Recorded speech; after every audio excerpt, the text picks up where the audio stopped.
Meu nome é Rodrigo Stramanho, eu sou professor da Escola de Sociologia e Política de São Paulo, já há alguns anos, então estou ficando velho, e também sou pesquisador da PUC São Paulo, e nesses cursos aqui de iniciação política, eu há quase 10 anos, nós estamos em 2017, desde 2008, 2009 é que a gente vem desenvolvendo esses cursos por iniciativa da Fundação Konrad Adenauer, quase sempre com coordenação do Humberto Dantas, que em geral leciona nos cursos, mas infelizmente às vezes as agendas não batem, então um cobre o outro. E o que a gente vai discutir aqui hoje é o início desse curso com 3 sessões, né? Hoje a gente discute democracia, não só enquanto conceito, porque enquanto conceito tem 2 maneiras de ver democracia. Uma coisa simples e como um problema. Né? Como uma coisa simples é muito fácil de resolver, porque a gente resolve isso do ponto de vista etimológico, o que quer dizer a palavra. Né? Mas o que ela quer dizer no seu sentido histórico, né? E na sua construção é um pouco mais complexo. Então, a ideia é um pouco a gente debater isso com vistas a entender a democracia no Brasil. A minha ênfase vai ser em relação ao nosso país por motivos óbvios, até porque é um país com uma democracia bastante capenga, né? Então a gente precisa ver um pouco, tentar entender isso no nosso processo. Na segunda aula vocês vão ter uma aula sobre cidadania, né? Também sobre o conceito, também problematizando o conceito. E na última aula vocês vão discutir a estrutura do Estado brasileiro. Então o que a gente vai ver aqui não é diferente absolutamente de nada do que a gente faz periferia afora, São Paulo afora, às vezes em outros estados, em outras cidades. Tá? Então quero agradecer a presença de todos e todas, de todas e todos. E vocês têm o espaço para falar. A única coisa é que isso está sendo gravado e transmitido, pelo que me disseram. De maneira que se vocês forem fazer alguma colocação, precisa fazer no microfone. É isso, né? Eu não sei se esses funcionam. Funciona? Pronto, esses funcionam. Certo? Então quem está nas mesas pode fazer uso desses microfones que estão nas mesas, e aí quem estiver aí no cantinho, levanta a mão que eu levo o microfone até vocês, tudo bem? A gente tem um tempo razoavelmente bom para fazer uma discussão que ela não é enorme, poderia ser, mas a gente vai tentar, né, fazer um diálogo um pouco circunscrito em algumas questões, então vocês fiquem à vontade para falar, para opinar, para fazer perguntas. A ideia é fazer um espaço de debate, não só de aprendizado, mas de debate, até porque eu quero aprender com vocês também, senão fica uma coisa muito assimétrica, certo? Então, beleza. Só vou trazer isso para cá. Tem uma apresentação de PowerPoint, que depois, pelo que me disseram, também fica disponibilizada no site, mas essa primeira parte eu vou usar esse flip chart aqui, né? Se precisar, ok? Muito bem, então eu vou começar propondo fazer aquilo. O que vocês acham que é democracia? Quando vem a definir a palavra democracia, o que primeiro vem à mente de vocês? Governo do povo. O que mais? O que mais?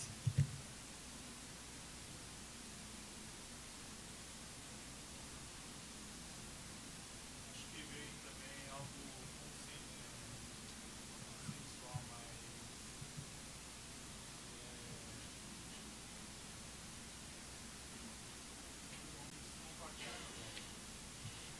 Compartilhamento. Mas você falou de consenso, né? Opa. Bem. que não acontece, na verdade, a ideia que passa. Ideias, consenso, o que mais? Desculpem a minha letra. Mas não tem como mais resolver esse problema. E aí? O que mais? Maioria.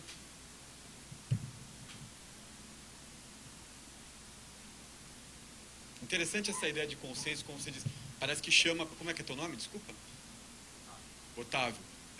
Chama para a ideia de consenso, né, e tá, mas nem sempre, né? Legal. O que mais?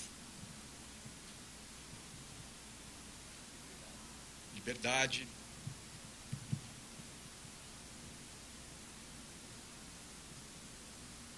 O que mais?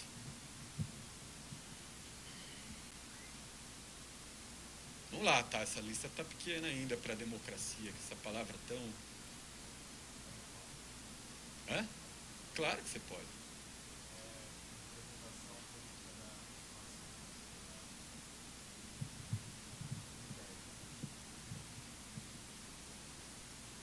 Representação, uma palavra importante que o Rafael disse aí, né? Frações.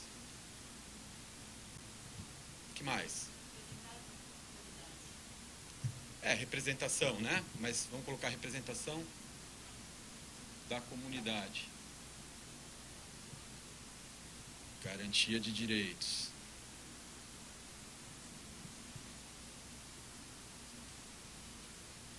O que mais?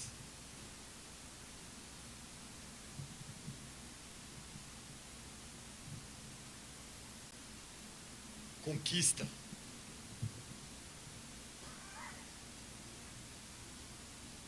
Acho que tá bom para começar, né? Bom, e aí uma outra pergunta. Por enquanto a gente deixa, tô me enrolando com esse fio aqui. A gente deixa isso aqui em aberto um pouquinho por enquanto.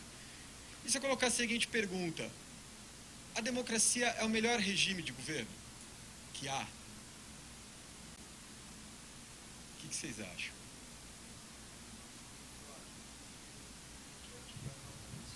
O que o Churchill disse? É o pior dos sistemas políticos. É o pior, na verdade é o melhor entre todos, né? Alguma coisa desse tipo que ele colocou, né? Fala que é uma bosta, É o menos pior, né? Não pode falar, aí ele escreveu com outras palavras. É. A democracia é uma merda, mas não tem nada a ver. Pois é. Bom, você veja que não é muito diferente do que pensava o Aristóteles. O Aristóteles, né? Na Grécia Antiga, já propunha uma reflexão sobre democracia que era muito próxima dessa. Né? Hoje a gente quase que naturalizou o regime democrático, primeiro como único. Bom, ele não é o único, como a gente bem sabe, né? Basta olhar para a história humana e perceber como variou no tempo e no espaço as diversas formas que a gente achou de vivermos juntos. Do que se ocupa a esfera política da vida? É como a gente vai viver junto, no limite é isso, né? Como nós somos animais, a gente se esquece disso, mas nós somos bichinhos, né? Só que a gente é dotado de consciência, né? E essa nossa coisa teleológica, essa capacidade de pensar e de representar sobre o mundo, cria essa dificuldade no viver juntos, né? Porque nós não queremos as mesmas coisas, porque nós temos interesses diversos, e a depender do desenvolvimento político e econômico em cada momento, essas coisas podem variar mais ou menos. Então veja que a questão do regime político é uma coisa que está sempre colocada do ponto de vista histórico. Nós convencionamos há algum tempo que a democracia, muito embora não seja o melhor que pode haver, é o que nós conseguimos como o melhor entre tantos outros regimes. E que, portanto, ela precisa ser mantida, conquistada, né, e acariciada de tempos em tempos para que ela resista às idiosincrasias dos processos dos homens vivendo juntos. Não é? Diga. Vou. Não, a gente vai chegar lá. Estamos bem introduzindo ainda, né? Agora, veja só. Então, que a gente chegue a essa conclusão de que, de fato, a democracia é o pior sistema entre os melhores sistemas, né? E é o melhor sistema entre os piores sistemas, né? Que a gente chega à conclusão que era um bom meio termo para se buscar uma média das opiniões e para a gente poder viver juntos, né? A gente vai ter que daí pensar uma série de outras questões. Como é que a democracia aparece no tempo e espaço, principalmente a partir do século XX, sobretudo no pós-guerra, como ela se desenvolve até hoje, e sobretudo numa realidade como a nossa, que é uma realidade pós-colonial, e que não participou de um certo movimento da história, do mesmo modo que povos, por exemplo, os europeus ou os estadunidenses, processos históricos muito diferentes do nosso em diversos aspectos, como que a democracia adquire facetas diferentes nesses lugares. Então, não dá para pensar, em termos contemporâneos, o regime democrático sem pensar justiça social, sem pensar questões de cidadania, que vocês vão pensar um pouco depois, né? Mas a ideia aqui é a gente se voltar um pouco para aquilo que é básico, antes de avançar. Tudo isso faz parte, a gente vai ver que essas questões todas aparecem, né, para a definição do termo democracia. Basta pensar ela etimologicamente. Demos quer dizer povo, acho que todos aqui sabem disso, né? Cracia, poder, está o poder do povo, né? Por isso que a gente costuma dizer que a democracia é o regime do povo, pelo povo, para o povo. A única coisa que a gente não coloca logo aí é como será a democracia pelo povo, para o povo, né? Pelo povo, do povo para o povo e pelo povo, né? Então essa é sempre a definição que aparece. Do povo, pelo povo, para o povo, mas a grande questão é como. Como, né? A democracia clássica, quando a gente abrir qualquer dicionário de ciências humanas, abrir qualquer livro de história básico, a definição que a gente vai encontrar, a história que a gente vai encontrar para melhorar a definição de democracia, é aquela da democracia ateniense, né, do século VI antes de Cristo, né, que era basicamente a ideia de que os cidadãos na ágora, no espaço público, né, a ágora era o espaço da Assembleia, né, se reuniam para legislar as questões cotidianas e faziam isso de forma direta. Então, sempre quando a gente vai entender o conceito de democracia, a gente se volta para a democracia clássica, que é a direta, a grega ateniense, né? E aí você fala, pô, que maravilha, perfeito, porque a democracia direta significa que todo e qualquer cidadão foi lá no momento de criar e votar a lei e levantou a mão, eu quero, não quero, aí você conta, não é? Bem simplesmente você conta, está decidido, todo mundo participou, maravilha. Só que vamos pensar o seguinte, aproximadamente, Atenas tinha 400 mil habitantes, certo? Desses, por volta de 60 mil, 40 mil eram considerados cidadãos plenos. Então veja que já tinha uma certa exclusividade no processo de quem podia ou não participar da ágora, participar ou não das assembleias, da criação e da votação das leis. E aí muitos se abstinham desse processo, poucos participavam efetivamente, em torno de 6 mil, 4 mil, 5 mil, variava em torno disso. Ou seja, menos de 10%, não é, dos cidadãos efetivos de Atenas participavam desse sistema chamado democracia direta. Isso porque a sociedade grega ateniense excluía mulheres, escravos, né, estrangeiros do processo democrático. Perfeito? Então é uma democracia direta, mas ao mesmo tempo exclusiva. Então você veja que mesmo o conceito clássico, né, que vem carregado desse sentido direto, que a princípio pode parecer muito bonito, mas ele tem muito de mito e muito de romantismo. Porque no final, mesmo essa democracia que inspira tão nobremente o conceito, ela tem problemas, né, e esses problemas estão ligados à sociedade, né, quer dizer, a democracia não se realiza fora do contexto social. Então veja que, mas mesmo assim você pode dizer, bom, havia uma parte que participava efetivamente, diretamente. O problema é que as sociedades, elas crescem. E a democracia, ela enfrenta, então ela no sentido simples, né, a definição dela simples é muito tranquila. Demos povo, né, democracia, poder, poder do povo. Agora ela começa a virar um problema quando tem muito povo. Né, porque se você tiver um grande contingente, uma grande população, a democracia direta fica inviável. A princípio, imaginemos aqui se nós fôssemos começar a fazer democracia direta no Brasil, sem pensar em mecanismos de e-participação, de participação eletrônica, tá? Efetivamente. Então todos nós vamos pegar aviões, ônibus, vamos até o Planalto Central, né? Ficar lá na esplanada, perfeito? Aí alguém vai presidir imagina, né? E aí nós vamos votar, aí a gente levanta, né? Mecanismo de assembleia, só para contar esses votos vai ser muito complicado, né? Então, veja, a democracia, o primeiro problema que ela enfrenta é um problema de quantidade. Ela não tem como, não é um sistema que pode viver de forma direta, né, em toda a sua expressão, em toda a sua longitude, em grandes populações. Como é que a gente adaptou isso, portanto? Né? Qual foi o sistema que nós humanos criamos, né, para fazer a democracia resistir ao problema da quantidade? A democracia representativa, é o segundo tipo de democracia que a gente tem. E aí é muito simples também explicar a democracia representativa, até porque a gente vive isso. A gente vai lá, de tempos em tempos. A democracia prevê a alternância do poder. Então, devagarzinho a gente vai começando a definir tudo aquilo que...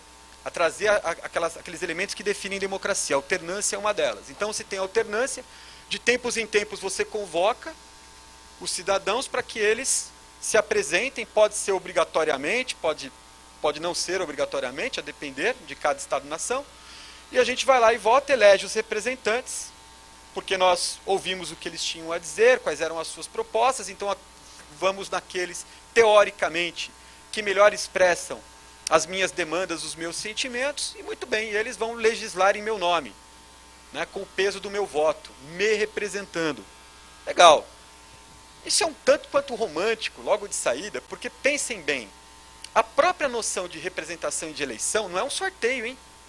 Eleição não é um sorteio, né? Muitos que vão discutir a democracia vão dizer, se fosse um sorteio ia ser super democrático, porque não teve absolutamente nada que influiu na escolha de cada um. Quando a gente sabe, por exemplo, que no capitalismo, o recurso econômico de quem está disputando a política pode influenciar de maneira decisiva a eleição de um em detrimento ao outro. Isso porque a lógica representativa, na sociedade contemporânea, sobretudo depois do pós-guerra, é uma representação, aliás, antes disso, mas sobretudo depois, quando você tem um amadurecimento dos sistemas representativos, é uma lógica concorrencial que está envolvida. Os sujeitos vão concorrer. Olha só que coisa. Se nós pegarmos a crítica que o socialismo faz à democracia, chama essa democracia representativa de democracia burguesa. Ela é a expressão das desigualdades econômicas do sistema. Ela vai acabar representando as desigualdades que estão na sociedade também. Porque aí você pode fazer aquelas indagações simples. Bom, quem é que tem mais chance de ser eleito? Quem é que tem mais chances de concorrer? Há uma série de elementos que entram no jogo, não é para definir quem é que vai ter mais chance, o carisma, etc. e tal, mas o poder econômico está envolvido nesse processo. Perfeito? Aliás, uma certa racionalidade do Ocidente está envolvida nesse processo, que é uma racionalidade que está colocada desde as revoluções burguesas, que são aquelas revoluções que no século XVIII e XIX acabaram com o poder da aristocracia, das velhas monarquias absolutistas. Não se falava em democracia nem em direitos sociais, como a gente fala hoje, no século XVIII e XIX. A gente começa a falar de direitos, isso vocês vão ver na aula seguinte, cidadania, mas a gente começa a falar mais em direitos no século XVIII, no XIX aprofunda, no XX a gente começa a falar com tudo nisso, ou seja, é uma coisa muito recente. Mas o que de fato vai criar o sistema representativo no Ocidente são revoluções burguesas. Aquele sistema feudal, né, que evolui para a concentração de monarquias absolutistas, aonde o poder do governante estava lastreado, amparado em tradições, na ideia de Deus, os reis tinham direito divino, não é? E estão ali mandando, né? A aristocracia, aristo vem de excelência, sabe? Vem dos quase como se você dissesse os privilegiados, né? Quer dizer, a aristocracia é o poder dos excelentes, o poder do séquito do rei. São esses que mandam, né? E são as revoluções burguesas que vão bater de frente com isso e acabar com o monopólio político por parte dessas monarquias absolutistas. Estamos falando do quê? Da Europa. Não é? Então, a Europa, porque depois fará toda a sua expansão colonial, mas há um conjunto de valores que estão referidos para a democracia, que você encontra na Europa, sobretudo na Revolução Francesa, de 1789, também tem muito a ver com o que acontece nos Estados Unidos no último quarto do século XVIII, na Revolução que acaba com o predomínio inglês e instaura os Estados Unidos da América. Não é? Esses dois lugares, os Estados Unidos e a França, são importantíssimos para pensar a democracia e, sobretudo, a ideia de representação no mundo contemporâneo. Agora, veja só, essa vontade social que irrompe contra o poder, contra o predomínio das tradições, da dominação do direito divino que esses reis tinham, de prevalecer a ordem senhorial, a ordem das cortes, né, o poder dos privilegiados, é uma ordem que nasce do rompimento de certas relações de trabalho, que inclui no rompimento dessas relações de trabalho uma ideologia concorrencial e burguesa. É aquele sujeito que está se desatrelando do mundo do artesão, aquele sujeito que está se desatrelando de ser o vassalo de um suzerano, que agora começa a corresponder à sua atividade profissional ao trânsito das cidades, às feiras, às vendas, a fazer negócios com o fruto do seu trabalho. Nós estamos falando de uma mentalidade burguesa e, sobretudo, que começa a instaurar a ideia do indivíduo. Veja só em que tradição, em que movimento da história está inscrito o processo de representação. Né? São esses burgueses, não à toa a crítica socialista, é a democracia burguesa. Né? Porque é uma criação dessa noção de indivíduo que nasce com as evoluções burguesas. E que, sobretudo, vai quebrar um outro predomínio, que é o predomínio do católico. Pensem vocês que, enquanto o mundo era o mundo europeu, o velho mundo, basta pensar na Idade Média, né? Aquele ambiente totalmente católico. Né? E que, mais ou menos ali na esteira, um pouquinho antes, na verdade, né? Mas é tudo muito próximo. Quando a gente fala de história, 100, 200 anos não é nada. Não é nada. Né? Então, muito próximo dali, alguns sujeitos começaram a quebrar os privilégios da igreja, né? E se contrapor à ordem do predomínio católico. Essa é a chamada Reforma Protestante, não é? Que basicamente impôs uma democratização do texto sagrado. Veja, dizem por aí que na teoria política todo mundo vai dizer, um dos pilares, lá atrás a gente falou de alternância como um elemento da democracia. Um outro pilar importante da democracia, informação, acesso à informação. Não adianta ter representação, ter eleitor, se você não tiver acesso à informação. Esse é um outro pilar. A Reforma Protestante é a primeira a traduzir o texto bíblico. Então veja, antes era grego e latim a Bíblia. Então você tinha um intérprete dos textos, um clérigo, que quase sempre estava ali completamente aliado às forças políticas que dominavam esses principados, essas monarquias. É um poder auxiliar do Estado, a religião. Não é? Então, o domínio desses textos impõe, por exemplo, que o fiel, o sujeito que frequenta a catedral, a igreja, ouça só aquilo que foi interpretado para ele ouvir. Ou seja, quem está falando faz o que quiser com o texto. Não é nada democrático isso. O que a Reforma Protestante faz? Aliás, protestantismo e burguês e concorrência tem tudo a ver. Tem um autor chamado Max Weber, que escreveu um livro chamado A Ética Protestante e o Espírito do Capitalismo, que é onde ele faz uma excelente tese sobre a relação entre o desenvolvimento do capitalismo e o protestantismo. Mas o que o protestantismo faz é democratizar o texto sagrado. Pela primeira vez, então, vai ser traduzida para as línguas que estão ali correntes, para o alemão, mais tarde para o inglês, para todos os idiomas as pessoas podem ler diretamente.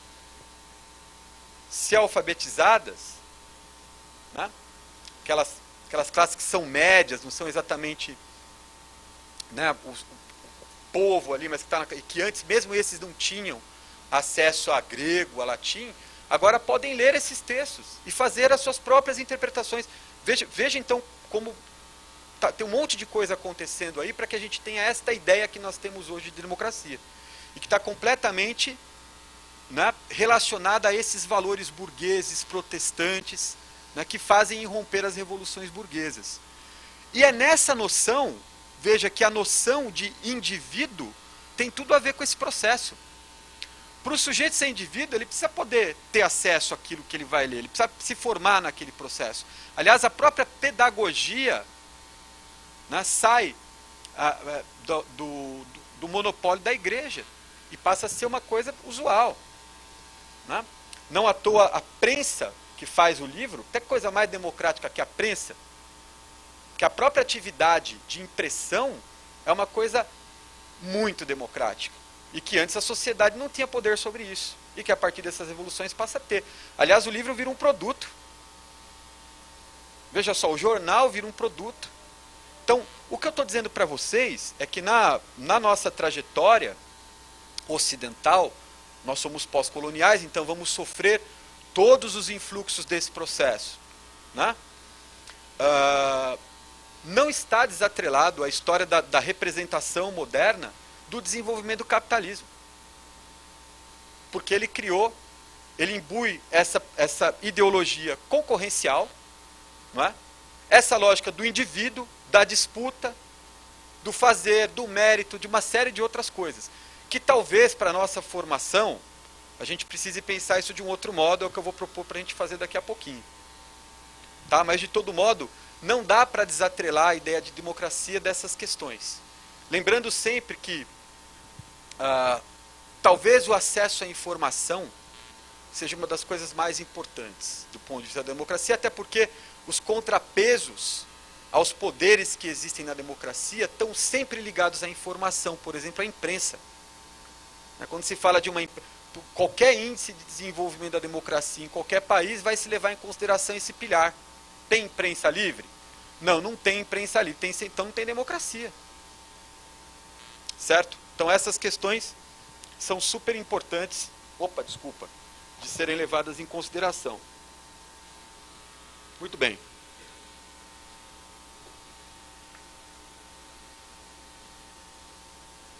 A outra questão, e que apareceu, se a gente voltar aqui a outra, alguém falou de maioria. Né? É verdade. Nas democracias, a gente pressupõe, além da... Esse aqui tá ruim, vou pegar outro. Além da liberdade de imprensa,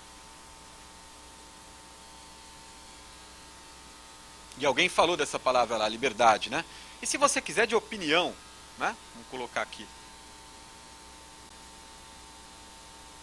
E aí alguém disse assim, então, acho que foi o Otávio, né? Otávio, né? Otávio disse assim, tem a ideia de consenso, mas nem sempre assim. Pois é, esse é outro mito que tem da democracia. A democracia tem muitos mitos, né? Uma palavra cheia de mito, de romantismo. A outra ideia é essa, que a democracia é consenso. Não é. E talvez seja isso... Depois eu volto nessa frase, mas o Sérgio Buarque de Holanda, um importante historiador brasileiro, escreveu um livro super importante nos anos 30 chamado Raízes do Brasil, é um clássico do pensamento brasileiro. Ele dizia o seguinte, a democracia no Brasil é um profundo mal-entendido.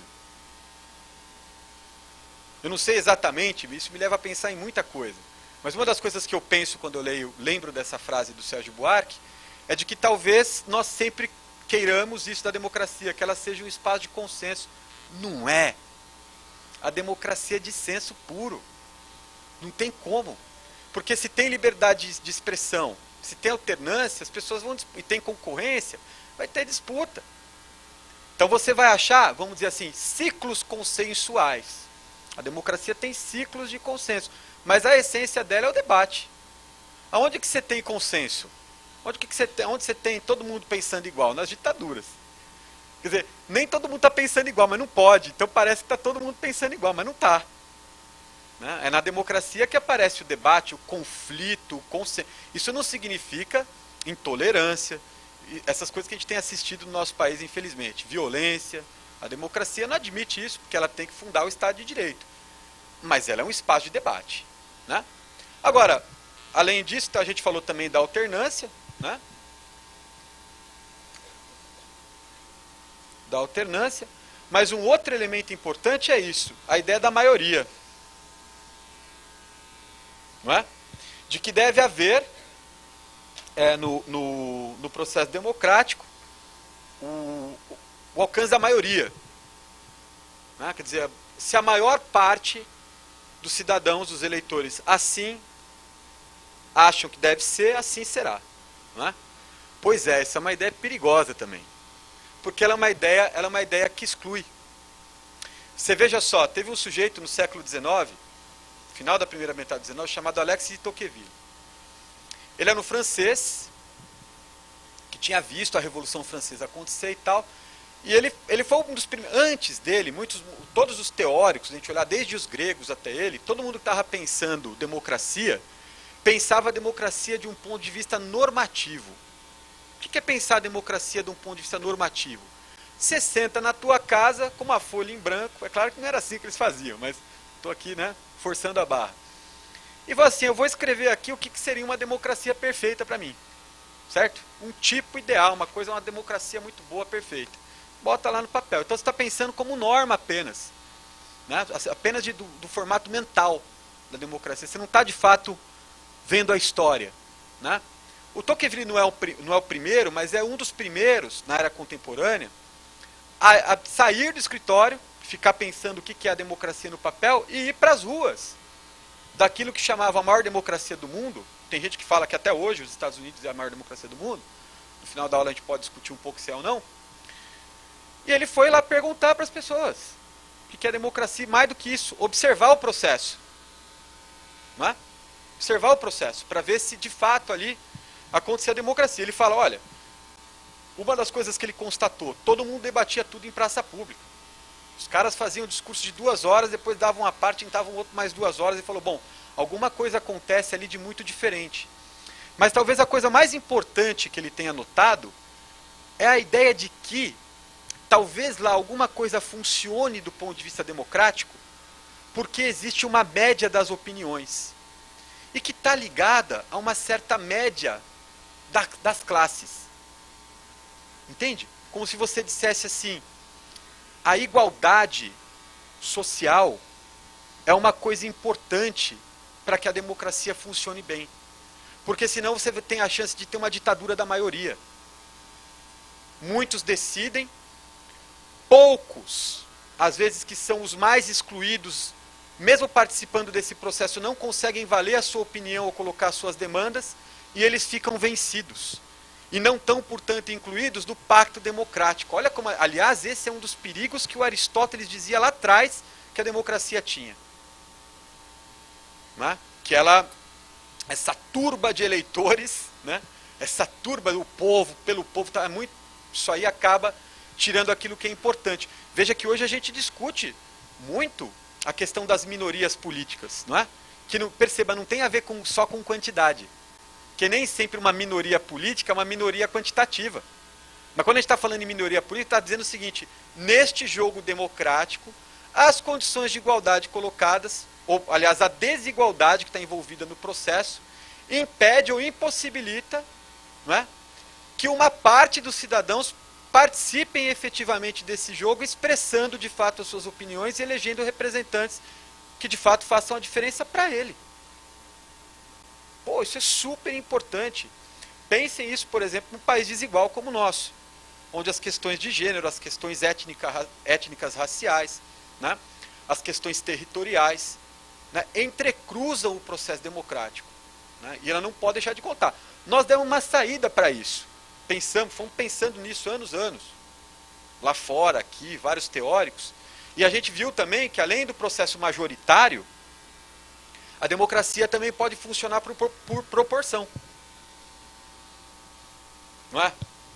Veja que no Brasil nós combinamos os dois tipos de eleição. As eleições majoritárias, as eleições proporcionais. Né?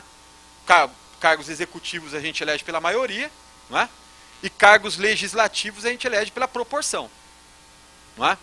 Não é o intuito dessa aula discutir como essa proporção é feita, vocês vão ver na última, né? Mas a gente já adianta isso aqui. Então, é uma maneira de você tentar contar a minoria. Por isso que às vezes a gente estranha, é que o Brasil tem muito partido, tem essas coisas todas, que também não é elemento de discussão aqui pra gente, mas veja, a democracia, se for a sério, porque ela é um problema, ela não resolve, ela cria um monte de problema. Né? Nem todo problema é ruim. Uns sim, outros não, mas ela vai criando uma série de problemas. E um dos problemas que ela coloca, se ela for levada a sério, é essa. É que não pode ser só a maioria sempre. Né? Você precisa pensar nessas minorias políticas, étnicas, sociais, enfim. Isso tem que estar envolvido no jogo, no pacto. Senão não é democracia para valer. Vai dar trabalho, né, Otávio? Não vai dar consenso. Vai ser difícil. Né? Até porque tem um outro elemento que puxa. O elemento da localidade, entenda a localidade não só como essa territorial, mas os meus próprios interesses. Cada um puxa para um lado. Na democracia tem efeito carona. Sabe qual que é o efeito carona da democracia? Tem um cara ali do teu lado que está a vida inteira dele lutando por um certo direito. E aí você fala assim, Vai ficar aí, meu. Quer dizer, né, você não liga muito, você acha até meio romântico o cara ficar ali e tal. Aí, de repente, aquele grupo tanto lutou por aquele direito que aquele direito se consolidou. E aí você vai poder fazer uso dele. Você não lutou um segundo por isso. Hã? É super verdade. É super verdade. Né? Então tem efeito carona.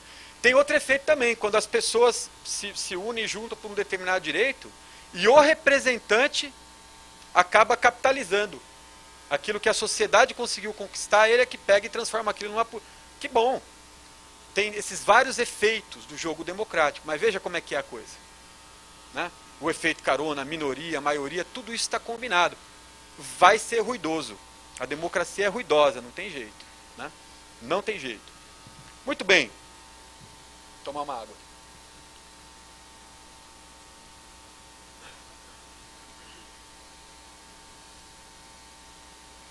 Agora,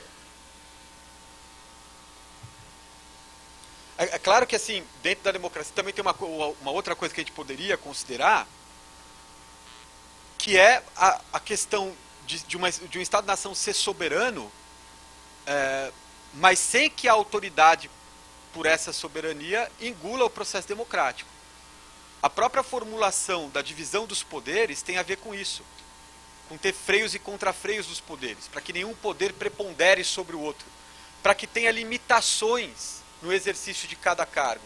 Então, quanto mais limitações há, quanto mais...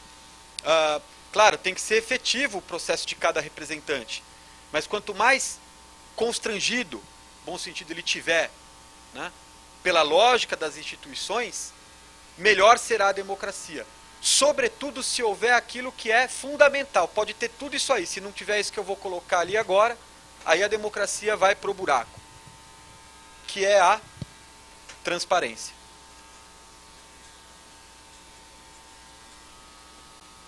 Sem transparência,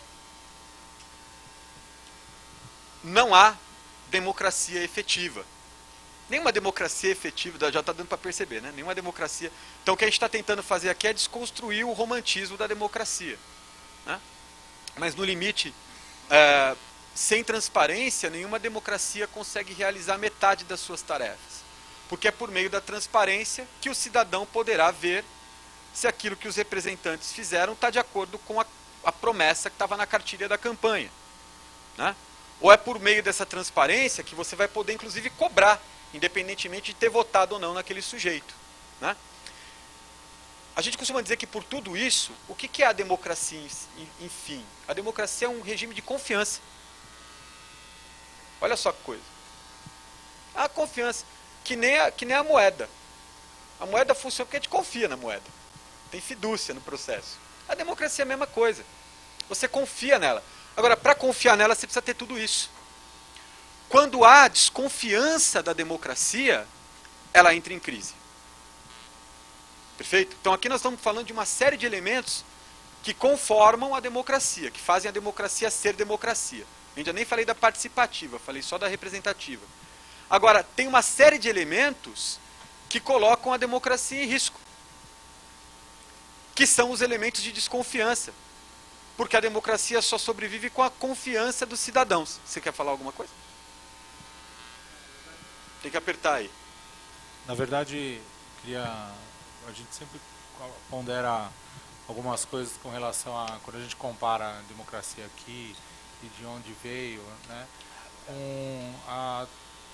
A diferenciação entre as pessoas mesmo e o espírito que habitou, vamos supor, numa Revolução Francesa e o que vem para cá. Por quê? Porque eu chego a falar que a gente vive num país pós-guerra, né? Aí todo mundo fala assim, como, né? No Brasil nunca teve guerra, né? Graças a Deus. Mas é que a nossa colonização ela é baseada em pós-guerra. Né? A maioria da nossa colonização pesada, que veio depois do século XVII, XVIII, ela vem de pós-guerra, né? Mesmo no século XIX, ela vem de pós-guerra, de pessoas saindo lá da Europa, fugindo daquele terror da Primeira, Segunda Guerra Mundial, principalmente, e vem para cá trazendo esse espírito de querer viver em paz, né? E esse espírito de querer viver em paz acabou virando uma apostasia mesmo política, Por isso que é tão difícil você viver a essência dos conceitos que foram trazidos da Europa. Que a gente vive mesmo algo muito morno aqui. E aí o que acabou acontecendo? Acabou acontecendo isso, né? A insurgência, né, o inconformismo por conta dessa quebra de confiança, porque alguém notou que era baseado em confiança e acabou abusando de tudo isso. Isso eu não estou falando de partido nenhum, eu estou falando de todos, né? Que a gente vê esse abuso, né, no final das contas, de todo um sistema. Alguém notou isso e tem abusado continuamente. Aí realmente sim surge determinadas classes ou determinados setores, e só que se insurge também porque incomodou demais, porque machucou demais, e não com uma renovação de pensamento para trazer uma ideia nova para poder colocar em prática. Acho que essa apolitização que aconteceu, ela influencia muito e deturpa muito tudo isso que a gente tem como um berço aí de conceitos. Depois a gente vai discutir Brasil, a gente pode falar um pouco disso. Acho que você tem razão em parte, mas tem muita coisa aí que precisa ser considerada. Por exemplo, o fato de que democracia efetiva o Brasil teve pouquíssimo na tua história. 20 anos, 46, 64, e agora 30 capengando. Sempre em crise. Então, daqui a pouco a gente discute isso, né? Talvez o grande problema é que a gente não tenha vivido democracia, né? Mas, enfim, então, vários elementos que a gente tem que levar em consideração, quer dizer, quando tem desconfiança, e aí veja, desconfiança da democracia, tem inclusive em países tidos como democracias tradicionalíssimas.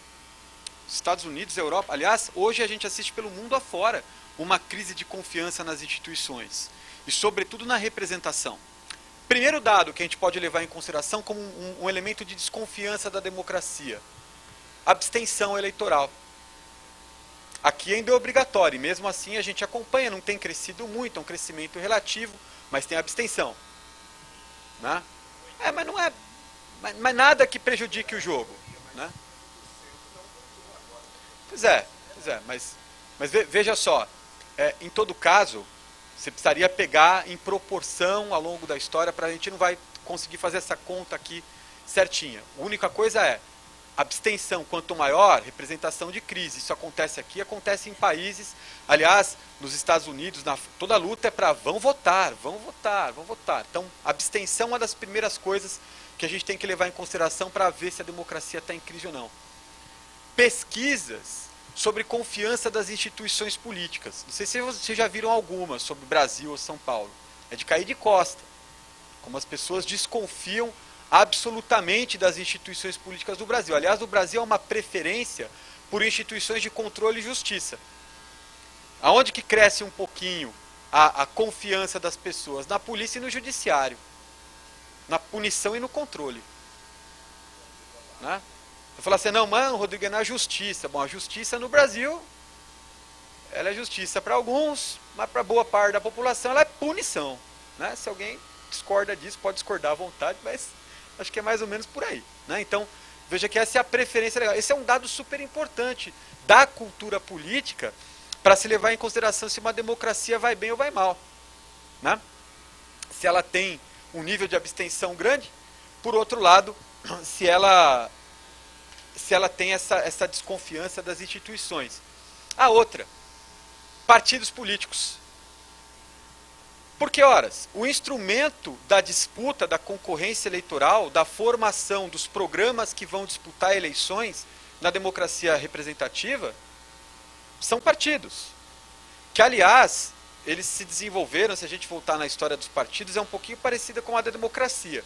Os partidos, o germe dos partidos são facções, que lutam por interesses de certos grupos. Veja só, então é uma ilusão achar que os partidos nascem, né, assim, num ambiente, na sua tranquilidade ideológica, formando programas para disputar, concorrer abertamente na sociedade, o voto para mudar a vida das pessoas. Coisa nenhuma. Os partidos, em esse lado, se você voltar lá atrás, for fazer uma história dos partidos, uma genealogia dos partidos, você vai perceber que a primeira ideia que você tem de partido é facção. Grupos de interesse que estão disputando o lugar para se beneficiar do processo.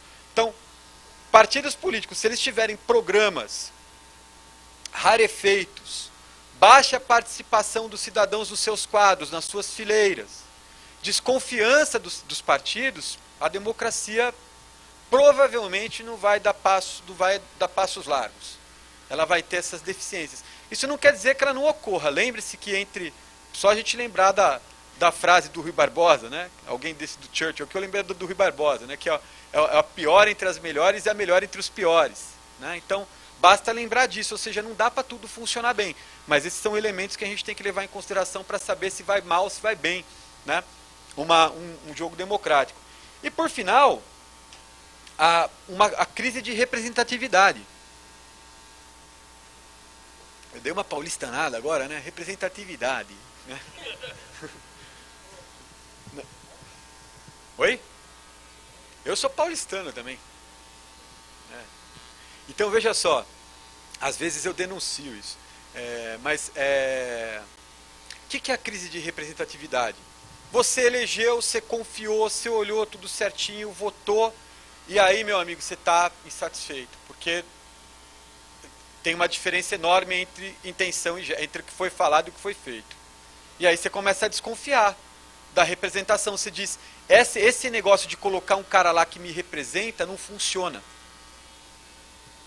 Aí tem duas coisas. Ou você vai sair, ou você vai gritar contra, você vai usar a voz, ou você vai sair, eu não estou mais aí com esse negócio.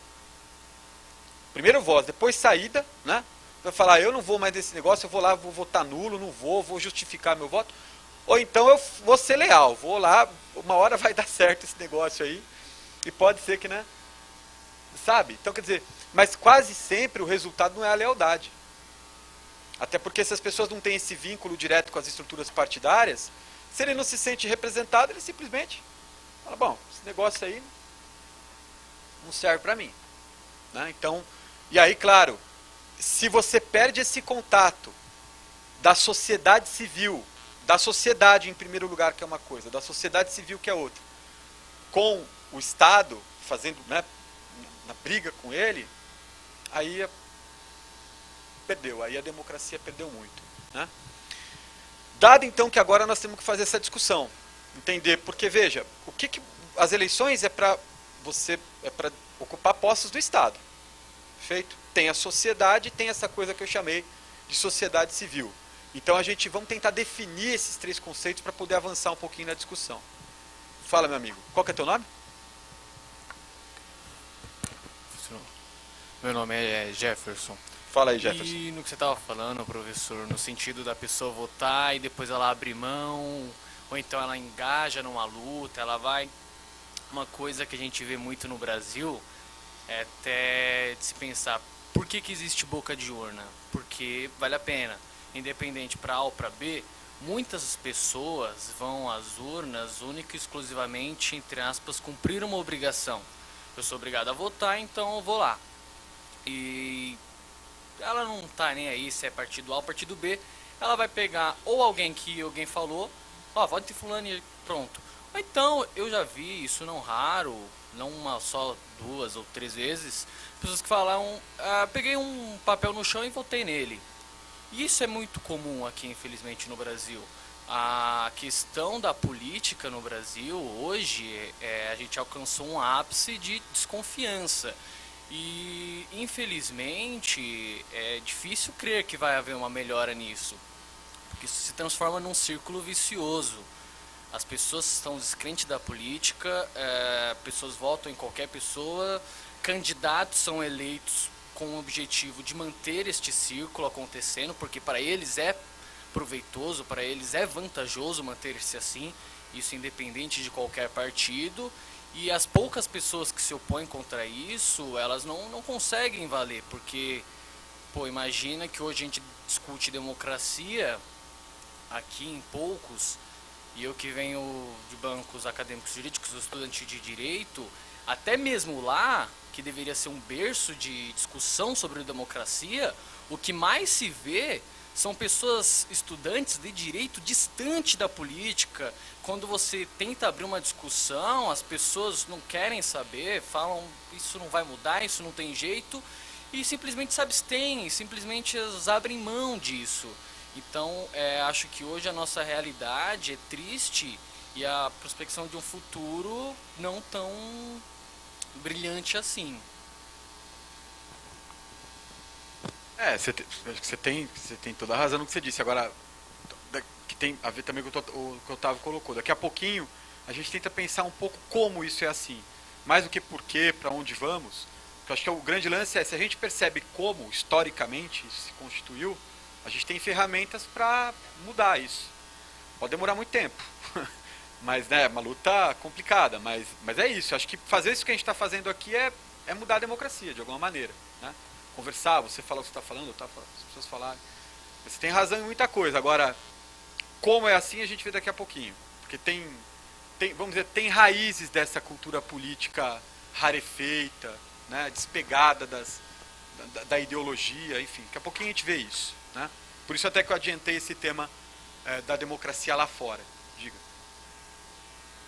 Desculpe, boa noite. Como eu estou conselheira, né? E estou entrando em vários equipamentos, né, da saúde, da cultura. Então, eu estou um pouco a par, né? Então, há muita desconstrução. Os partidos trabalham muito nessa linha, que muita gente não entende. Então, acho que só vocês atuando nesses equipamentos para entender um pouquinho melhor e vindo mais aqui para a Câmara, fazendo a Escola do Parlamento, aí vocês vão entender um pouquinho melhor o que é essa desconstrução que estão tentando fazer nesse momento, entendeu? E fazem aquela linha de frente, né? Para não se deixar o outro que ganhou a eleição trabalhar, esses joguinhos, né? Tá? Muito bem, qual que é o teu nome? Nina Duarte. Nina? Nina Duarte, Nina. Conselheira participativa, Muito municipal, bem. Então a Nina, gestão da saúde, a Nina, Conselho dos Idosos. a Nina tem a ver bem com atuante. a Nina tem a ver com o nosso próximo tópico para a gente chegar na sociedade civil. Veja, qual que é a ideia? Então, portanto, se a democracia direta é impossível por motivos quantitativos, e se a qualidade da democracia, veja, de um lado, enquanto quantidade ela é impossível, enquanto qualidade ela está sempre à mercê dessas idiosincrasias, desses problemas todos ligados à abstenção, à ideologias, à desconfiança, etc. e tal, dado que ela é um regime de confiança. Qual seria uma via para a gente pensar, e colocando o que a Nina colocou, o que o Jefferson colocou, para a gente pensar o fortalecimento da democracia? A democracia participativa. Né? Ou o que a gente chama também de democracia contínua. Quer dizer, o que a gente estabeleceu, muitos Estados-nação contemporâneos estabeleceram, é que a representação, a democracia representativa, seja ela majoritária ou proporcional, ela não é suficiente para poder, para fazer, por exemplo, com que as minorias participem, para fazer com que certos grupos da sociedade ativem suas opiniões em relação ao processo legislativo, as coisas que estão acontecendo. Então, o Brasil, por exemplo, pela Constituição, é uma democracia mista. Ela é representativa e é participativa. Uma série de mecanismos legais, né, que estatuem a participação direta do cidadão em diversas coisas. Direta do cidadão em diversas coisas. Uma delas é essa. São os conselhos, né, em diversos níveis, o local, o regional, o federal, de saúde, educação, etc., que todo e qualquer cidadão pode participar. Claro, tem que estar na luta política, tem que entrar, tem que lutar, tem que descobrir os caminhos. Né? Por isso que a transparência é super importante. Hoje, com 2, 5, 3, 4 cliques, você encontra todos os caminhos necessários para a participação. Projeto de lei de iniciativa popular, né? Não é uma coisa simples de fazer, né? Porque você depende de 1% do eleitorado dividido em 5 estados, né? Acho que com 3/10 do eleitorado de cada estado, é uma conta difícil. Mas há exemplos de coisas, aí ficha limpa, tantas, né, lei de iniciativa popular, um mecanismo de participação contínua, direto. Né? Se a gente pensar num nível menos institucional, porque isso a gente está falando mais de participação, tem até banco de ideias. Imagino que aqui deva ter, a Câmara tem, quer dizer, hoje em dia pela internet você já consegue dar ideias, participar muito ativamente. Tem a participação da sociedade civil, que é super importante, que talvez esse seja o nosso grande problema, né, a ser pensado e fortalecido. Veja, o que é sociedade civil? Sociedade civil não é qualquer sociedade. Nós vivemos em sociedade, mas a sociedade civil é a sociedade organizada. Organizada em quê? Associações profissionais, por exemplo, sindicatos, né? São associações da sociedade civil, que vão lutar por direitos. Vocês vejam que no Brasil é um grande debate sobre o papel dos sindicatos, o que de fato eles significam, a contribuição sindical obrigatória, essas coisas todas ficam aí, mas eles são organismos da sociedade civil. Vai você tirar esses organismos da sociedade civil e vai ver o que acontece com os salários dos trabalhadores. Pois é, então é esse lance. Movimentos sociais, organizações sociais de interesse público, ONGs, né? Sei lá, clube cívico, seja de bairro, seja de tudo que for organização social no nível local, regional, nacional, que tenha por objetivo disputar interesses, lutar por direitos, disputar bens comuns, tem a ver com democracia participativa. Então é uma ilusão achar que nos Estados-nação contemporâneo a política e a democracia, a política existe a cada segundo da nossa vida, mas que a democracia ela só se realiza na representação. Não, a democracia ela pode e deve ser realizada pela sociedade civil. Países com sociedade civil mais robusta tendem a ter uma qualidade de democracia mais efetiva. Então, se você olhar, por exemplo, como se costuma falar, muita gente desconfia disso, os Estados Unidos são a maior democracia do mundo.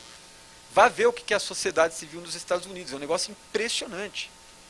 Tem associação para tudo, para o bem e para o mal, porque a democracia, como a gente já disse aqui, né, não é, tem até aquela brincadeirinha que diz, democracia é quando eu mando, ditadura é quando mandam em mim. Né?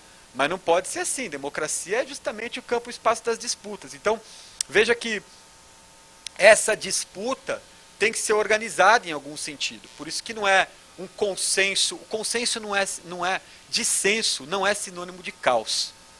Esse que é o problema. Por isso que talvez o Sérgio Buarque diga que a democracia entre nós é um mal-entendido. Não é? Perceba que no Brasil, quando as pessoas estão brigando violentamente, alguém acusa o outro de estar sendo antidemocrático, gritando. Isso não é democracia. Então, ninguém está sendo. Né? Então, porque o dissenso não é necessariamente o caos, não é a intolerância. O dissenso tem a ver com o debate. Né? E como é que você qualifica o debate? Nas organizações. Não tem jeito. Agora veja, a política mudou muito. A sociedade civil aqui nunca foi muito robusta. E mundo afora ela também tem adquirido outras facetas. Se vocês olharem nos últimos anos, aconteceu na Praça Tahrir no Egito, aconteceu em Wall Street, aconteceu aqui em junho de 2013, a gente está assistindo a uma outra característica, que talvez não seja mais simplesmente de participação, mas sim de mobilização, que é um pouquinho diferente. Isso a gente não está nem aparecendo nos livros ainda, tem um ou outro pensando nisso ainda. Né? Talvez tenha esse caráter de mobilização, né? Que é uma forma efetiva de participação, né? Nem sempre você vai concordar com a mobilização. Ela é um pouco mais fugidia do que a participação clássica, né? Dessa que a Nina participa, do conselho. Claro, então, mas aí quem se mobiliza, quem está se mobilizando pode ou não estar ligado à sociedade civil, mas o fato é que a mobilização hoje adquiriu, ela sempre esteve presente em várias democracias pelo mundo em diversos momentos, mas hoje ela adquire uma característica muito diferente, né? E como a gente pode perceber, que efetivamente muda muita coisa. Sem contar que tem as redes sociais, não é? Porque nós estamos falando aqui de formas e conteúdos, e aqui tem uma forma nova. Quer dizer, a participação, mesmo a democracia, por exemplo, tem países pelo mundo afora aí que tem bons exemplos de democracia participativa via internet. O Brasil tem uma ou outra, mas ainda nenhuma muito efetiva. Né? Suíça, né? Suécia, mas acho que a Suíça também. É direta, né? Então veja só, tem esses... Mas também não fazem coisas pela internet na Suíça? Fazem também, né? Então, quer dizer, a gente tem coisas desse tipo, experiências a serem exploradas. Não, claro, mas a gente já discutiu, Quanto menor for, mais fácil é o número, né? Mas são exemplos que a gente não pode perder de vista. Né? Não é porque é maior, menor, tal, essas experiências humanas são importantes para a gente pensar modelos. Né? No nível local, por exemplo, você pode resolver muita coisa. Basta pensar que 75% dos municípios brasileiros têm o quê? Até 20 mil habitantes ou menos. Nem sei exatamente como anda esse número, mas é por aí. Então, se a gente olhar para a realidade local do Brasil, pode ser que a gente pudesse ter experiências fantásticas do ponto de vista de democracia participativa, direta, pela internet e tal, que fosse efetivo. Né? Basta ir colocar em prática. Diga.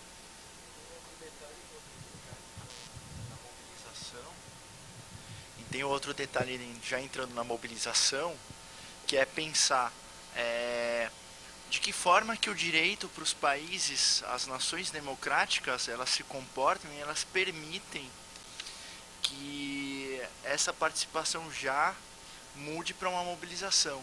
Então, a partir daí, por exemplo, é pensar o direito. O nosso direito, ele é institucional ainda, as candidaturas não são permitidas candidaturas independentes.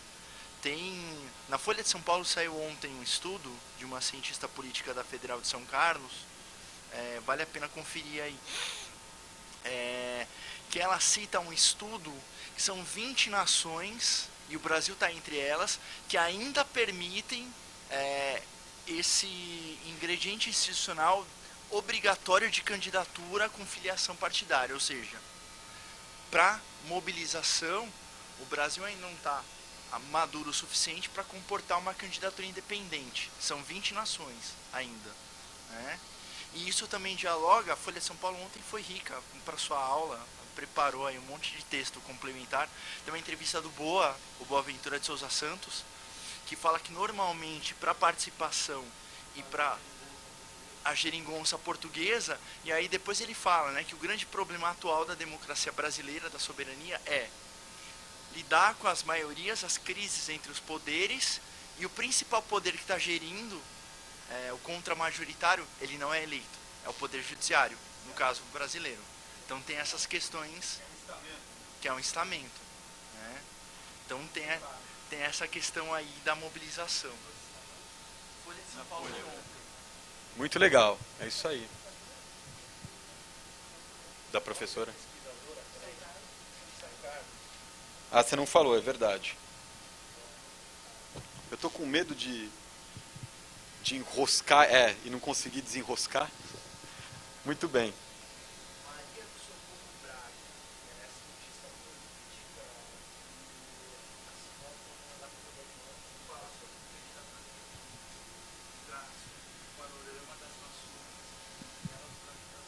Aí, excelente dica, obrigado. Muito bom. Bom, agora veja só. Tudo isso legal, então, discutido, beleza, né? Agora, por que será que, como alguns aqui já comentaram, o Brasil se nos apresenta tantas dificuldades para viver a democracia? A gente poderia começar argumentando, como eu já argumentei aqui, bom, a nossa experiência democrática é muito pouquinha, né? Muito pouquinha. Mas será que é só isso? Então, vamos pensar um pouco sobre isso. Vamos voltar lá no alguma coisa que a gente já abordou aqui e pensar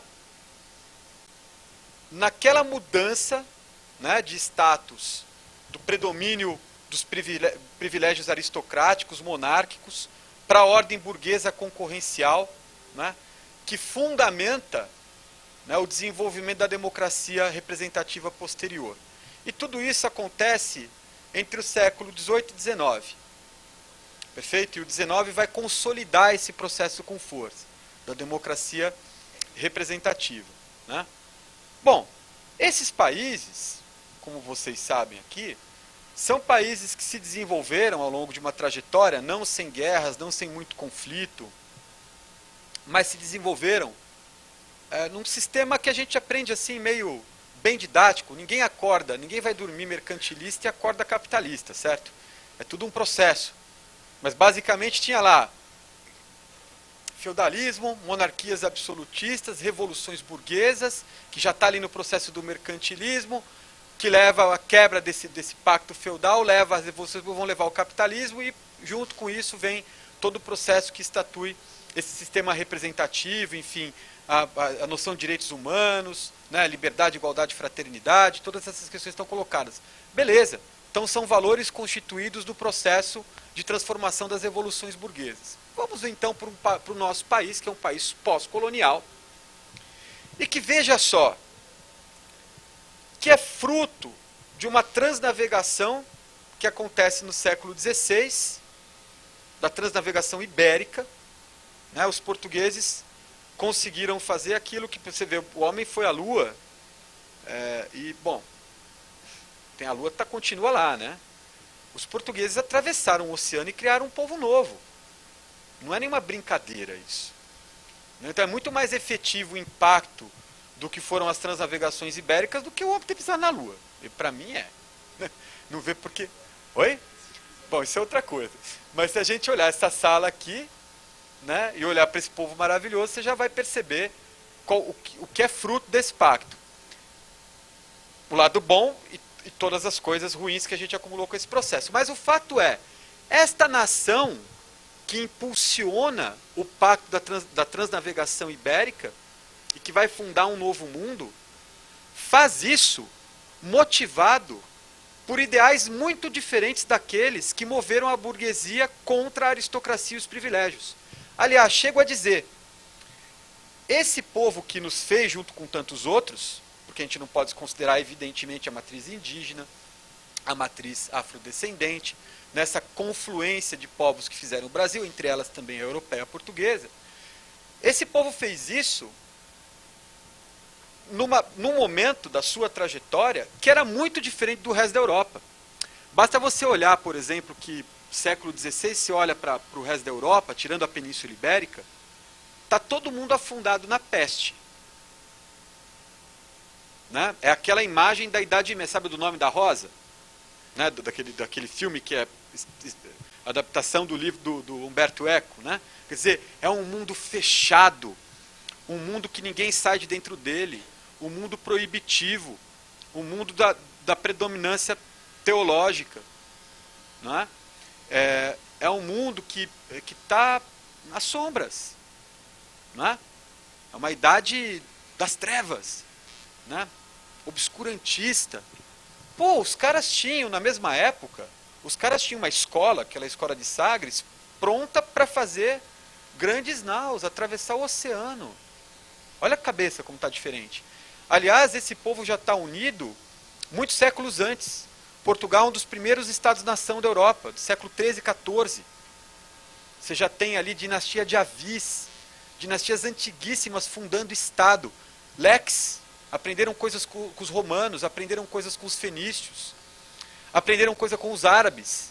Aliás, se fundaram como Estado-nação antes de tantos outros, porque tinham ali os árabes sempre a disputa territorial, comercial com os mouros. Aprenderam a comerciar muito com os judeus, quer dizer, um povo que confluiu, que encontrou outras etnias, outras raças, que conviveu e que estava fazendo essa obra estonteante, talvez a maior obra humana que já se tenha feito, que é atravessar um oceano, descobrir um novo lugar com um povo novo e se fundir a ele. Enquanto o resto da Europa, aquela Europa que mais à frente iria fazer a revolução burguesa, né, criar e desenvolver o capitalismo, não. Esses sujeitos estão lá. Veja só, esses sujeitos fazem tudo isso e fazem com uma fundamentação religiosa imensa. Né? Sempre quando a gente vai estudar a fundo a história da colonização, a gente vai ver que esses caras estavam movidos também por um motivo edênico, ou seja, querendo achar o Éden. Sabe? E eles acharam lê o caminho, eles acharam que acharam mesmo o Éden. Porque o cara chega aqui, a imagem daquelas Índias, né? Tudo aquilo era projetado para parecer mesmo o paraíso, tal como descrito no Velho Testamento. Né? Então esses caras, não é pouco o que esses homens fizeram. Né? E ao fazer isso, eles vão condicionar toda a força econômica do que é extraído daqui, por um sistema aqui que todos conhecem, por um sistema bárbaro e desumano que é o sistema da escravidão, porque eles não vão fazer isso com o próprio suor, vão fazer isso por meio dos escravizados, não é? Que vão de sol a sol retirar o excedente da terra para alimentar justamente os caixas que vão fazer o processo de acumulação do capital dessas nações que vão fazer a democracia lá na frente. Então vamos problematizar bem esses valores ocidentais. Não é? E esses caras, esses lusitanos, esses portugueses, esses colonizadores, né? Não é uma obra fácil, mas eles vão operar um sistema que, pensem só vocês, não vai acabar na ordem capitalista concorrencial.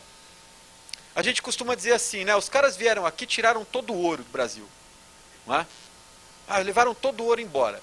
Não se engane, o que eles menos tiraram daqui foi ouro, porque tinha pouco ouro. Eles só vão encontrar ouro lá no século XVII, quando descobrem. E mesmo assim é rapidinho. Sorte tiveram os espanhóis, que acharam civilizações que já tinham, né? Que estavam explorando metais há bastante tempo. Né? Aqui eles encontraram nações indígenas em com outro modo de vida. Né? E nesse processo, tudo que foi extraído daqui virou o quê? Virou a manutenção da classe detentora do poder, do patrimônio do Estado. Estado esse que é gerido, o Estado lusitano, é gerido para coordenar o processo de exploração do meio.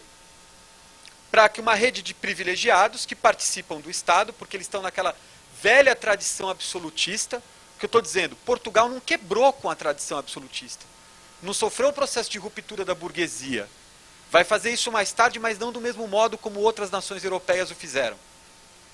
Então Portugal vai explorar, expropriar tudo que vem daqui por meio da mão de obra do escravizado e vai colocar o resultado dessa exploração no Estado.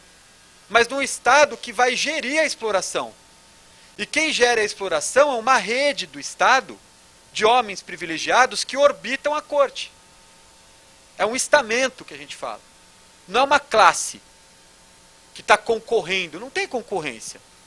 Aliás, se tiver o sujeito que é responsável o principal produtor de açúcar, vira um conselheiro do Estado nos negócios de açúcar.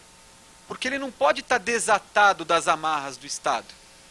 Aquele cara que poderia ser um burguês ali na frente, ele será cooptado pelo sistema de exploração, pelo próprio sistema. A esse sistema a gente dá o nome de um sistema patrimonial, ou seja, o Estado gere os seus recursos para gere o que seria coisa pública, faz a gestão privada da coisa pública, porque é em benefício de uma certa classe, que coordena esse processo de exploração e de expropriação.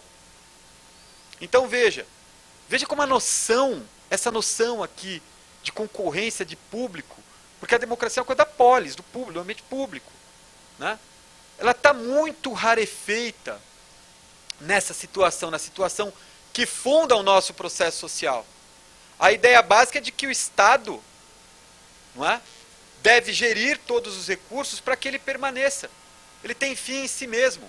Já deixo você falar. Então, no limite, o que é que vai virar? Quando a gente fala assim, roubou todo o ouro, está nas igrejas. Não está não, sabe o que vira? O resultado, por exemplo, do ciclo canavieiro, depois do ciclo do ouro, em parte do ciclo do café, vira pratos de porcelana chinesa, vira talheres de prata, mantos de seda, tapetes persas, mesas com muitos odres de vinho, com muitas postas de porco, de peixe, está sacando? Muito azeite. Essas coisas todas que precisam fazer a distinção de uma classe que é a classe que comanda. Veja só que coisa. E o que está assegurando o predomínio da posse do patrimônio, da gestão do patrimônio do Estado de modo público por esse setor? A distinção, esses elementos todos simbólicos que são pagos, né, que são geridos à custa de centenas de milhares de escravizados. É um sistema brutal o que nos funda. O que nos funda é um sistema brutal. Não tem uma vírgula de democracia. É a violência, é a brutalidade. À custa de manter uma distinção, uma rede de privilégio de pé. Nós estamos falando disso assim, lá atrás. Mas é o que funda. Em nenhum momento estou dizendo aqui, então é culpa dos lusos. Não é isso. É do processo histórico. Perfeito? Já vou deixa o Otávio falar que ele está querendo falar.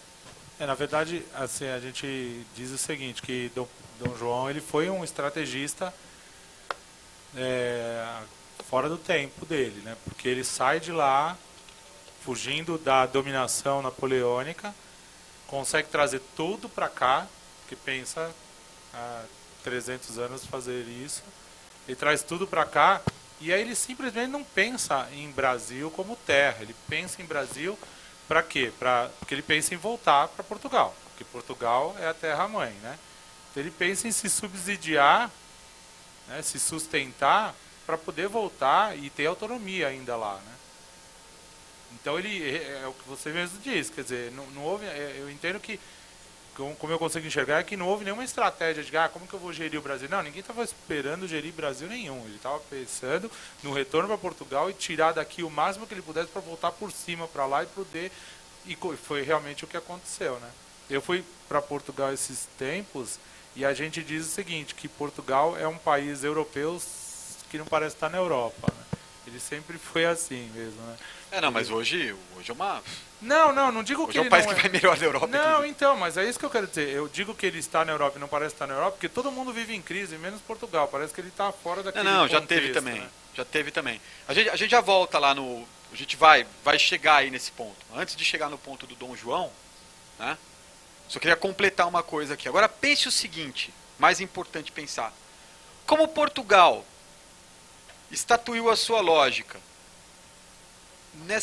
nessa cobra que se engole pelo rabo, ele não criou as condições de criar atividade empresarial concorrencial que dá no burguês. Até porque aquele que pode ser burguês vira uma secla do Estado.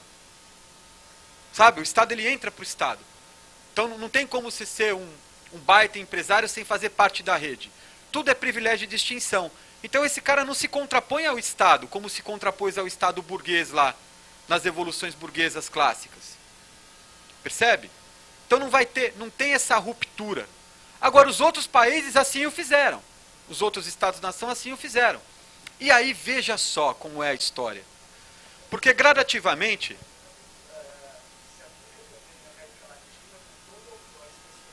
De certo modo, sim, com muitas diferenças. Tá? A gente nem teria tempo, se der tempo a gente fala um pouco sobre isso. Tem muitas diferenças do processo de colonização da Espanha, os dois são ibéricos, mas da Espanha e Portugal. Né? Em todo caso, veja só, no caso de... Agora perdi o fio da meada, o que eu estava falando antes? Não tem problema, eu perco mesmo às vezes.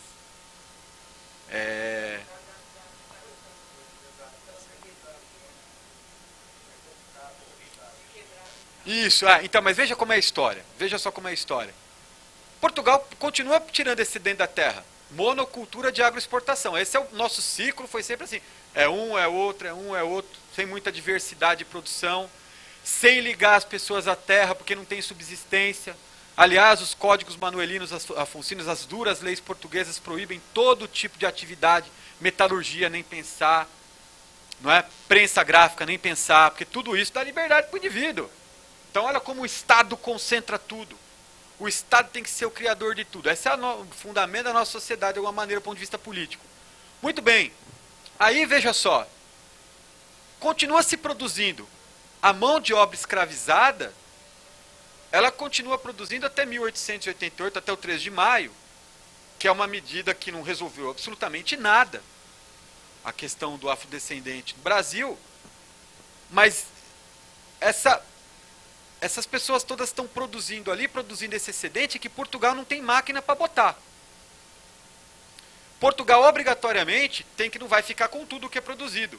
Passa uma parte para os seus parceiros comerciais, né?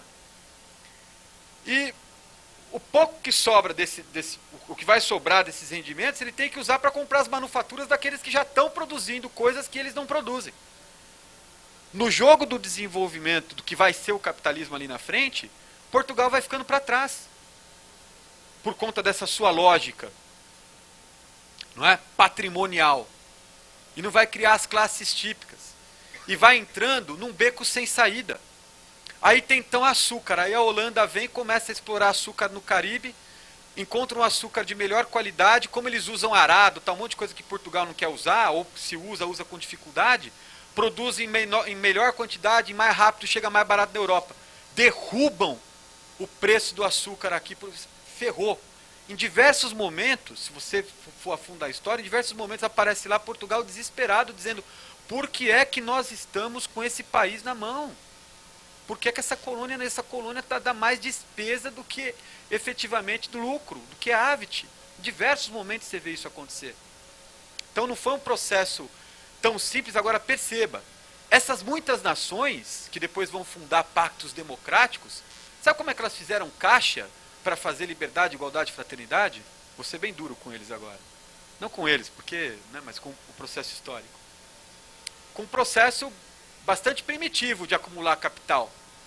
Eles eram bons piratas. Quanto dinheiro o Ocidente não ganhou fazendo tráfico de pessoas? Quanto dinheiro não ganhou fazendo tráfico de especiarias? Quanto dinheiro o Ocidente não ganhou praticando todo tipo de relação espúria? O Marx fala sobre isso, né? O que ele chama de processo de acumulação primitiva do capital. Você gosta ou não gosta de Marx? O Marx acertou um monte de coisa. Por exemplo, põe o dedo nessa ferida.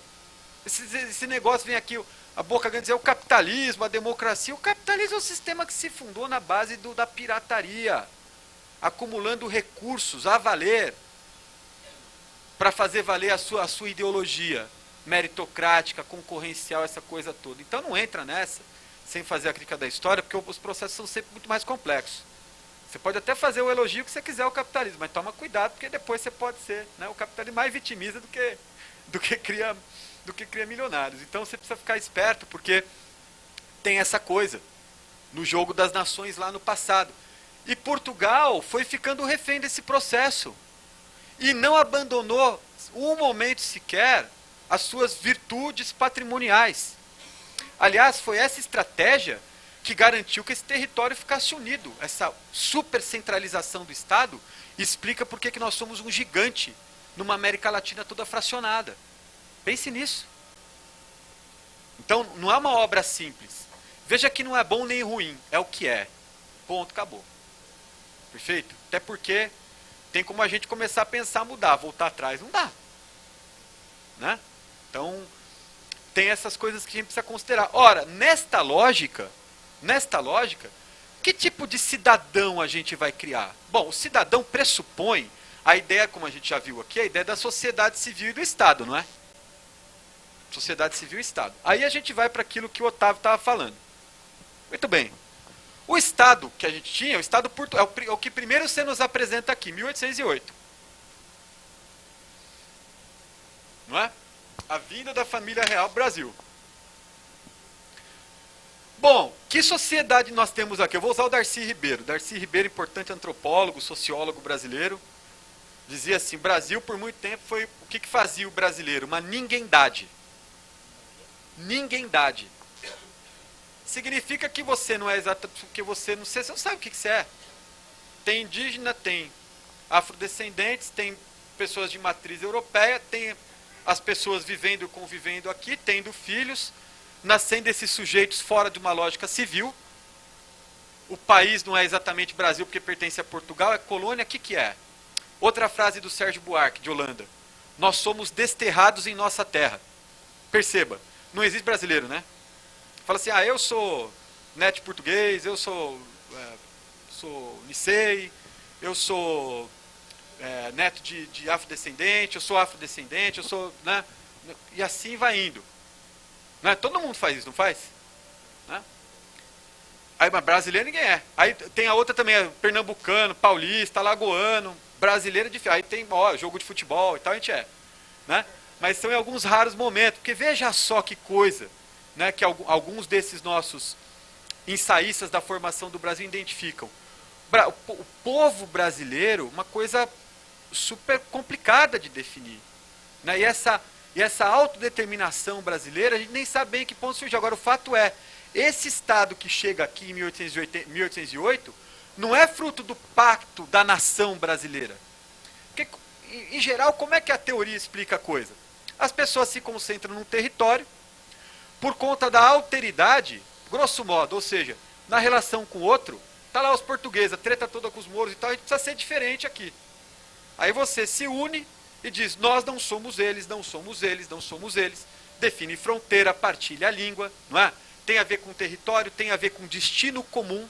Essa é uma definição de um escritor chamado, um antropólogo chamado Benedict Anderson, que ele diz, nação é destino comum. A gente imagina uma série de tradições, partilha uma série de mitos, não é? De coisas, e a gente se vê assim no tempo e espaço como brasileiros. Bacana. E aí, quer dizer, essa reunião nacional é que clama por Estado. Uma nação quer ter as suas próprias instituições, quer fundar as suas instituições, e lá na frente ter os seus mecanismos de representação e tal. Muito bem, estavam aqui os brasileiros que não são bem brasileiros. Estava aqui uma parte de uma gerência brasileira dos negócios portugueses, porque para você manter o território coligado a Portugal, você distribuiu o poder para uma certa elite local, que ficou aqui, tal, bonitona, entendeu? Aquela coisa sobranceira, cuidando das coisas para Portugal. Quando chega em 1808 o Estado, nessa sociedade que não se formou, o que o Estado faz? Olha, eu vou precisar da casa do senhor, literalmente isso aconteceu, para colocar a estrutura do Estado. Chega a 100 mil pessoas do Rio de Janeiro. Você vai criar uma capital do dia para a noite. Aliás, os portugueses foram os únicos que tiraram a metrópole da metrópole e levaram para uma colônia, fugindo da ordem napoleônica. E ao fazer isso, eles passavam o fiscal do Estado português e batiam um carimbo na porta. O PR, né, chamado PR, que é o príncipe regente, significa o príncipe regente de Portugal, filho de Dona Maria I, Dom João VI, diz que está, como é que é o nome mesmo disso? Quando o Estado expropria, né? Faz uma expropriação, né? Está expropriando, os senhores vão ter que habitar outras partes da cidade do Rio, e ali o Estado vai colocar a sua máquina burocrática para funcionar. Como é que aqueles que estavam sendo expulsos significaram o PR? Ponha-se na rua. Pronto, essa é a imagem de Estado. Aí você pode dizer que a nação brasileira está nascendo. Porque agora o colonizador está do teu lado, você olha para o cara e vê, então são esses que são esses caras. Então, pô, olha o que o Estado faz? O Estado me expulsa. O que o Estado deve fazer? Sabe assim? Cria essa coisa. Estado, na verdade, a definição de Estado, se a gente usar a definição de um outro cara chamado Max Weber, eu já citei ele aqui hoje ao falar dos protestantes, né? Ele diz que o Estado é nada mais nada menos do que o monopólio legítimo da força. Então essa ideia de Estado provedor, de Estado que põe os direitos para funcionar, então isso é uma coisa muito romântica. Ele diria, o que faz o Estado ser Estado é o monopólio legítimo da força. A expressão máxima do Estado não é um representante, é um policial. É isso que é o Estado. É aí que o Estado age, porque é aí que o Estado pode pôr a mão em você, entendeu? Olha só. Né? Então, esse Estado é o que você nos apresentou de cara, e o pior, não era nosso. Ou não era daqueles... Não. Não, a essência do Estado, o Estado não nasceu para governar direitos sociais. Direitos sociais é alguma coisa agora aqui do século XX, é muito rápido depois, e evoluiu muito depois da Segunda Guerra. Até por conta dos próprios processos de reconstrução da Segunda Guerra, no que fica chamado de welfare state, o Estado do bem-estar social. O Estado, a essência do Estado, se a gente lê em Hobbes, se a gente lê em muitos autores, o Estado ele tem de controlar a coisa toda, né? Não estou dizendo se isso é bom ou ruim, mas o fato é que, né? Alguns chegam a dizer, o Estado, qual que é a função do Estado? Fazer a guerra, expropriar e administrar os espólios da guerra. Olha só. Mas essa ideia de Estado provedor que a gente tem é uma coisa muito recente. Essa talvez não seja a essência dele. Né? Como no caso brasileiro fica bastante explícito. Então veja que essa sociedade que vai nascer, ela nasce quase que contraposta, justaposta ao Estado, tá vendo? O Estado não é a expressão das suas vontades. As instituições que ali se organizaram não se organizaram por expressão das vontades sociais. O Estado que aqui chegou é um Estado postiço. E que vai colocar para funcionar uma modernização ornamental. Vai ter as primeiras universidades. Só isso, essa é uma diferença. Qual que é o teu nome? Miguel, essa é uma diferença. Se você olhar para a América Hispânica, você tem centros de formação, universidades, todas elas. O Brasil só assiste isso em 1808 e mesmo assim, para dar espaço para essa elite que está chegando. É como se você criasse um estado dos privilegiados, o moderno para os privilegiados. Qual que é a regra das ruas, do cotidiano? A escravidão. O que está dando suporte a tudo isso? Escravidão. Ali na frente, as ideias que vão animar a quebra com a situação colonial, ou seja, a independência, ela é toda cheia de ideias liberais. Toda inspirada no pensamento francês, aquele que sai das revoluções burguesas. Aquele que é fruto dessa racionalidade do indivíduo. Muitas vezes de uma racionalidade que está impregnada de razão concorrencial. Engraçado, porque os nossos liberais querem criar também uma coisa muito parecida, mas eles em nenhum momento colocam em xeque a escravidão. Né? Como se algo tivesse que mudar para permanecer como antes fosse, como antes era. Né? Então, veja só. Você quer pegar aqui? Respondeu, Rodrigo. Na verdade, todo mundo lembra bastante da chegada da família real aqui com essa data, né? O que poucos lembram é que em 1808, Álvaro Régio, o Dom João, ele cria a justiça militar de modelo português, só para complementar o que você falou. O modelo português ele é trazido para cá juntamente com a família real em 1808, com Álvaro Régio, para justamente dar sustentação a esse Estado que vai se apropriar de todas as propriedades aqui da colônia para legitimar.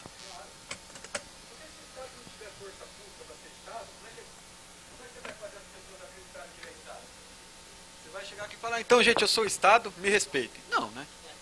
Tem que ter ele tem que ter um monopólio da força. Para dizer, sou eu que tenho o monopólio da arma, sou eu que tenho, né? Claro, não tem jeito. Né? Não só do ponto de vista da instituição, né? Não só a jurídica, mas a...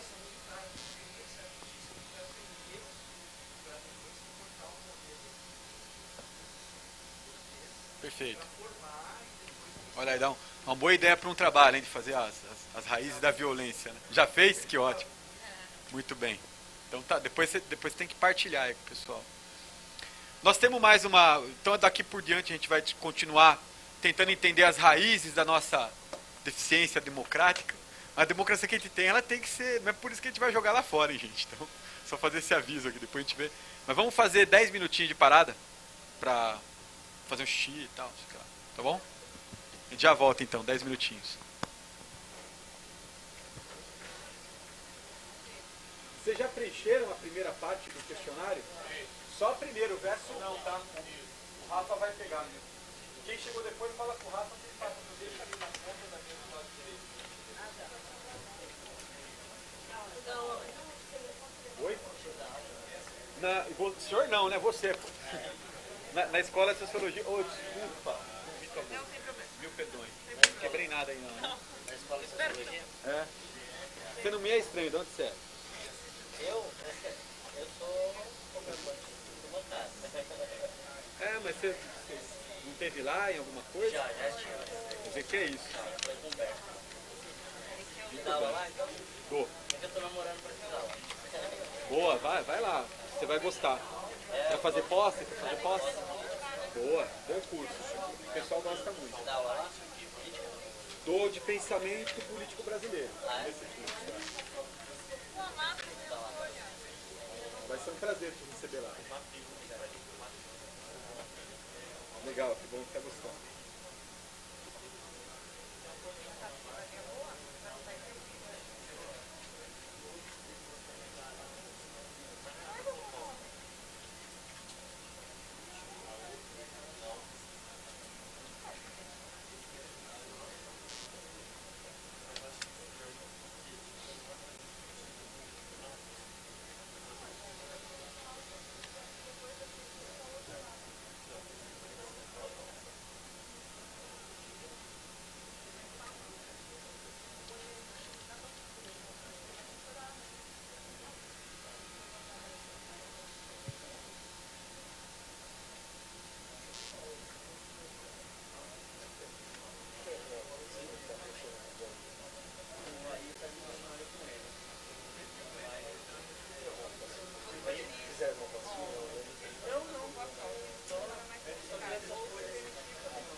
mas eu cheguei depois. Eu cheguei.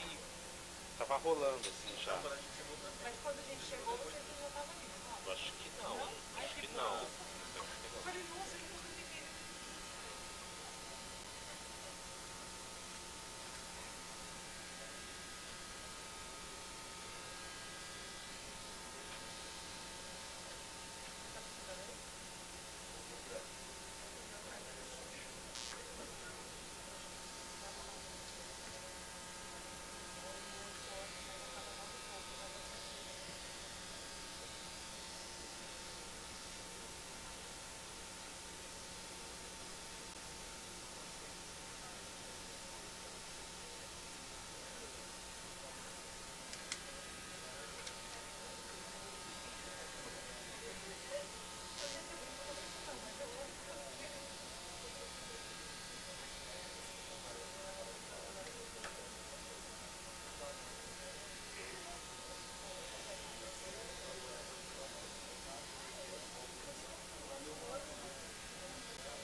Funciona.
mais mais